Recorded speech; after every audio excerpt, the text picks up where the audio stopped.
Yo, what's going on, guys? It's your man, the Grass Ninja. In today's video, we're going to be talking about Boruto Chapter 76 and how this latest chapter of Boruto sorta kinda gave us a brand new Kawaki. Now, not only has Kawaki called out Momoshiki, right? Possibly even challenging to Momoshiki into combat by the next chapter, but one of the more interesting things to come out of the chapter is how Kawaki has this new target to focus all of his hatred onto, right? Because now, instead of loathing the Karma Seal, Kawaki knows the real truth of the matter and how all of his suffering and pain wasn't due to the Karma Seal, but it's actually something that Kawaki feels the Otsutsuki clan is responsible for. So now, Kawaki has redirected all of his hatred that was once on the Karma onto like an actual physical group, right? People he can actually combat, right? So now he's redirected all of his hatred onto the Otsutsuki clan itself. So I'm curious, right? What sort of developments can we expect to see from Kawaki moving forward, right? Because we already know Boruto's glimpsing into the future. Boruto's like a prophet now, and he's seeing that Kawaki's in a combat situation not too far in the future right now. So Kawaki having all these emotions and everything, the way that Kawaki is, and now that Kawaki is 100% Otsutsuki and everything, I really got, I guess, a couple of questions that we have to kind of dissect, right? Will Kawaki be able to like evolve Ishiki's powers further than the current limit that we've seen so far, right? And like, do strong emotions and stuff, do significant emotional events have special effects on an Otsutsuki's biology, right? Like, do strong emotions come with some sort of side effects or some sort of extra abilities that the Otsutsuki could be taking advantage of, right? And if that is the case, does that mean that the curse of hatred is returning to the story, right? Now, let's go over those. Let's do this in reverse, though. Let's actually start with that last one, the curse of hatred. So, like, what is the curse of hatred? And I know it already sounds crazy, especially because if you know your Naruto and you're familiar with the lore and everything, the curse of hatred was actually a curse that had plagued the Uchiha clan, right? So this shouldn't really apply to Kawaki, considering he's not an Uchiha, right? Like, Kawaki's not gonna whip out a Sharingan or anything. So what do you mean by the curse of hatred? So let me explain it. You know, humor me for a second, right? Let's talk about the curse of hatred for a bit. Now look, the curse of hatred, right, much like the will of fire, is actually an ideology, an ideal that was common amongst the members of the Uchiha clan, right? Now, according to Tobirama, right, and his explanation, the Uchiha were people who were like greatly devoted to like love and friendship, yet the Uchiha, they tended not to display these emotions outwardly, right? They tended to conceal their more affectionate traits, right? They would keep them hidden. When the object of an Uchiha's or their affection, right? When the object of their affection is threatened or lost, right? An Uchiha's love can instantly transform into this powerful hatred, right? Leaving them more inclined to do irrational things, literally doing anything and everything possible to achieve their goals, and most notably show off their superiority, right? The Uchiha was a ruling class for a while. They were one of the 4 noble clans of Konoha. They're technically royal bloodline and everything. So this whole sense of superiority could be something that was inherited, or that the Uchiha inherited off of the Otsutsuki, right? Or the Otsutsuki. Now, all this hatred and all this despair all the experiences of this cause a manifestation of this new type of chakra within an Uchiha's brain, right? Now this new chakra impacts their optic nerves, and this is what creates their Sharingan. So Tobirama talks about the curse of hatred being this path to power that the Uchiha would, this lifestyle that the Uchiha would live in order to make sure that their visual prowess would become even more powerful and would grow in potency and everything, right? But the craziest part about this whole ideology, right? The curse of hatred was first displayed in the Uchiha clan's ancestor, Indra Otsutsuki. So this whole thing didn't even birth out of the Uchiha clan itself. It actually birthed in an Otsutsuki member, if we're being technical. So like, why does this matter, right? The Uchiha were these highly affectionate people, although like they didn't like expressing their emotions outwardly or whatever. Those feelings that they had truly existed though, right? And whenever the object of their affection would be lost or threatened or put in danger, the Uchiha have the ability to manifest this unique chakra, and it strikes the optic nerves and it awakens and evolves in Uchiha's Sharingan, right? So the more trauma and everything that they go through, these more traumatic experiences, these significant emotional events, right, trigger this chakra to be created in an Uchiha that powers up and even awakens the Sharingan, right? Now, while this curse of hatred is noted to be a plague exclusive to the Uchiha clan, in the words of Tobirama, it is important to note that the first ever instance of this curse of hatred manifesting some sort of power, right, happened to an Otsutsuki member, right? Now, as we know, Kawaki right now is technically, or at least biologically, right, 100% Otsutsuki. And much like Tobirama's description of how the Uchiha clan are, Kawaki also kind of falls in that description of someone who harbors a ton of affection for his loved ones, right? He has a ton of affection for Naruto and his family. And even if Kawaki doesn't like openly express those feelings and stuff, we know those feelings do exist, right? So he does have strong emotional ties. Now, much like the Uchiha, Kawaki is also very quick to turn that affection into this source of like power or whatever. Like it transforms into a hatred for those who would ever cause harm to those he cares about, right? If you threaten or harm those people he cares about, Kawaki goes apeshit, right? Now, from what we've seen, right, we've actually had a couple of instances of this happening. Kawaki's been pushed so far that he's even subconsciously asked for the karma back, and he reawakened the karma in an effort to save Naruto. So like we know that he's going to use his emotions and like put himself in these dire situations and like go under all this emotional distress and everything, right? He even went as far as to try to kill Momoshiki by killing Boruto, right? Willing to do anything and everything to achieve his goal. And at the end of the day, he does get a little cocky and arrogant, flexing his superiority. Like before Damon showed up, Kawaki was walking around like he was the #1 dog, right? So do like really strong emotions place some sort of significant effect on an Otsutsuki's biology, right? Because since we've just established what the curse of hatred actually is and how technically speaking it's not a curse that was exclusive to the Uchiha clan, it would be more accurate to say something like the Uchiha inherited this curse from their Otsutsuki ancestor, which was Indra Otsutsuki.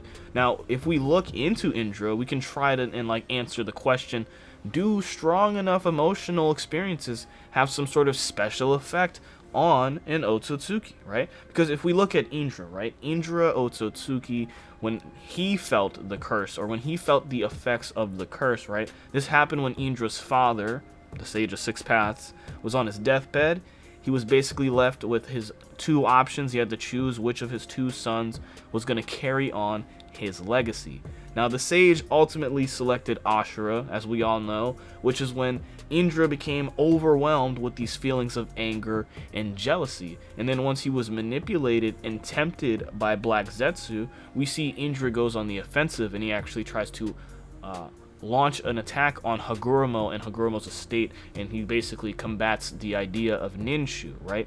In the manga, Indra is shown fighting with a perfect Susanoo, right? And then in other interpretations of Indra in the manga, he's shown with an awoken Mangekyo, right? So he's out here definitely feeling the effects of the curse, right? And in the anime canon interpretation, right, Indra is shown killing off 2 of his like closest followers or whatever in order to try and awaken more power, and this is how he awakens the Mangekyo, and then that's when he launches an assault on Hagurumo's estate and literally wages his war against Ninshu, right? So Indra is one of these manga canon Otsutsuki who we've actually seen manipulating his emotional state in order to try to trigger an evolution in the attempt to gain more power. So even with Hagurumo, right, we could argue even the Sage of Six Paths, right, with the anime canon was shown evolving his Byakugan and then later his Sharingan after losing the objects of his affection, right? He lost that girl that he liked, a Sharingan popped up. Kaguya made him kill his brother, Rinnegan awoke. So like, these strong emotional experiences, particularly those filled with loss and hatred, right, can lead to power-ups and evolutions within an Otsutsuki's biology. Now this is particularly interesting because for the most part, right, the Otsutsuki clan, they're not really shown valuing love or friendship or even relationships, despite the fact that we have precedents to say the Otsutsuki biology could be affected by these human emotions, right? They could have beneficial, I guess you could argue, beneficial effects, right? The humanity that Kawaki and Indra share reflected and enhanced their Otsutsuki characteristics and attributes, right?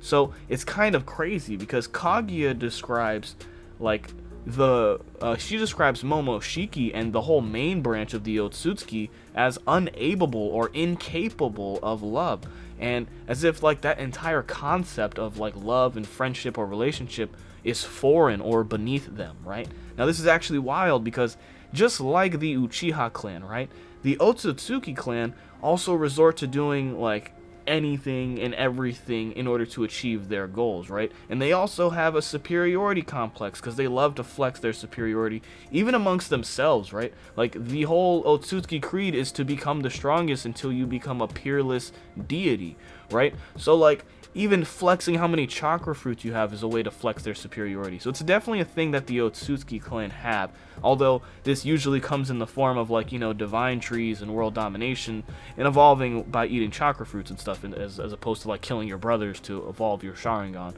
Now, I find this really interesting because it suggests that the Otsutsuki may have like a multitude of ways to evolve, transform, and even transcend their current selves, right? And eating the chakra fruit could just be like the Shibai Otsutsuki path to power, right? There could be multiple paths or branches or avenues an Otsutsuki could go down in order to achieve like an evolution, right? Like consuming your partner or whatever, like how Kinshiki was consumed by Momoshiki, could be another path to obtaining power an Otsutsuki could take, right? And maybe one of the most underrated paths to power or like branch Kawaki could take is this curse of hatred, right? Now, we finally get into the real question of the matter, like, can Kawaki master and evolve Ishiki's current powers, right? Can he evolve Ishiki's powers to a level beyond our current understanding, right? Now, like, what do I mean? Because this is kind of like a two-parter, right? Can Kawaki, how do I mean it when I say can Kawaki master Ishiki's power, right? Well, since right now, Kawaki is technically 100% Otsutsuki, or at least by Code's definition he is, right? It's only a matter of time before we start seeing Kawaki tap into 100% of Ishiki's power. However, there is one problem with this whole situation, right? Because currently, Kawaki's casually casting Sukuna Hakona and Daiko Kuten effortlessly, I might add. If the interpretation of Shinjutsu is correct, it costs like no chakra to do that stuff. And despite utilizing what looks like Ishiki's complete arsenal of abilities, Kawaki's Dojutsu remains incomplete, right? It's only showing 4 triangular segments. Now, Ishiki's Dojutsu was a complete 8-spoked Dharma wheel, right? And Kawaki definitely doesn't have that yet. So what's going to trigger this evolution? How is Kawaki going to level up his new Dojutsu that he's inherited from Ishiki, right? Well, considering that he's got all these strong emotions and everything, right? Why not have the curse of hatred affect him as well, right? He's an Otsutsuki, undergoing the same kind of trauma and everything Indra and even Hagoromo had to face, right? These human emotions with his Otsutsuki biology. Why not have this unique chakra, right, manifest in Kawaki's optic nerves, evolving his eyes more and more anytime Kawaki's forced to kind of double down and test his resolve and really rely on this hatred of the Otsutsuki clan to move him forward, right? Because this hate manifests in such a powerful way that it triggers transformations, right? So why not have this unique chakra fueled by Kawaki's hatred of the Otsutsuki transform and trigger evolutions in his power, right? So what I'm basically saying is Kawaki could essentially evolve his dojutsu in a similar way to how the Uchiha would unlock Tomo or Mangekyo, right? They would have to go through some turmoil or some significant emotional event, right? Now, I already did a whole video on Ishiki's Dharma wheel, the whole dojutsu, and the cool thing about that is Dharma, right? In reality, Dharma is essentially what happens whenever you would transcend samsara, right? So when you transcend samsara, you obtain nirvana or whatever, and this pathway to doing this is called dharma, right? Now, the Renegon literally translates to the samsara eye, which means Ishiki's dojutsu, which represents the dharma, right, could quite literally be representing some sort of evolution or signifying some sort of transcended Renegon, right? Which, when you're taking that into account, it kind of supports the whole idea that Kawaki could probably evolve his dojutsu similarly or in some similar way to how the Uchiha would evolve their Sharingan through like emotional manipulation, right? Because the emotions, right, these human emotions with the Otsutsuki biology is definitely a huge factor that I think is going to play into Kawaki's development. So perhaps Kawaki can take advantage of his hatred in order to master Ishiki's dojutsu, unlocking all the triangles, right? But can Kawaki evolve past that, right? Or is he just going to be capped at 100% of what Ishiki was doing, right? Because since we've established earlier, right, the Otsutsuki seem to have like a multitude of ways, or rather multiple paths of obtaining power, right? And this curse of hatred, right, is essentially just an ideology. It's a lifestyle, and if you live that lifestyle, you can obtain great power, right? Similar to like the Will of Fire, right? It just strengthens your resolves, and in Naruto, emotional fortitude is a great, is part of your power at the end of the day, right? Now, since we've established the Otsutsuki have multiple paths to obtaining power, this curse of hatred, right, maybe it has limits to how far it can eventually evolve you, right? Who's to say, right? Because at the end of the day, the main branch Otsutsuki, they don't rely on methods like this, right? But it's still a very real thing in the Naruto lore, right? And the curse of hatred may have plagued the Uchiha, right?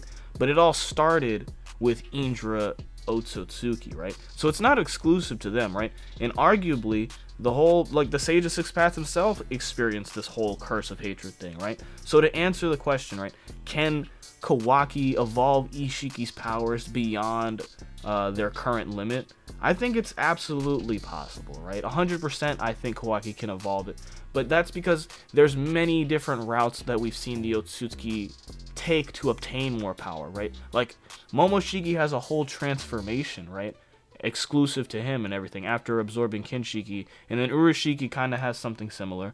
We've seen Kaguya transform with the Ten Tails itself. So like Ishiki was the only one who was in base form, and that's all we've seen, right? Now I think Kawaki definitely might have a separate transformation that Ishiki's never tapped into or whatever, or never needed to, or was incapable of tapping into, right? There might be some new level to Ishiki's power that's yet to be seen. I also think it's interesting that Jigen had the same karma, right? The karma of Ishiki's power and everything. But his karma tattoo and his patterns were different. He had a full karmic transformation. And I definitely wonder if Kawaki's going to get something like that. But at the end of the day, right, all of this stuff, right, I absolutely think Kawaki is going to be able to evolve, considering everything that I've laid forward, right? And using Kawaki's new, like, targeted hatred on the Otsutsuki clan, this could prove to be a very good motivator, or at least a catalyst that pushes Kawaki to move past his current limits and beyond Ishiki's ceiling, I guess, right? So I feel like I've been talking long enough. What do you guys think on the matter, right? Is the curse of hatred coming back into the story, right? Do you think it's making its return? Do you think that the Otsutsuki clan passed this curse on to the Uchiha as some sort of inheritance, as some trait that they share, right? That this is a trait the Uchiha inherited from the Otsutsuki, right? Now, will Kawaki master and eventually evolve beyond Ishiki's current power? I'd really like to see what you guys think on the matter, and I'd like to hear your opinions in the comments down below. Leave a like, hit the subscribe button, hit the bell, check out the community posts on the channel, and peace.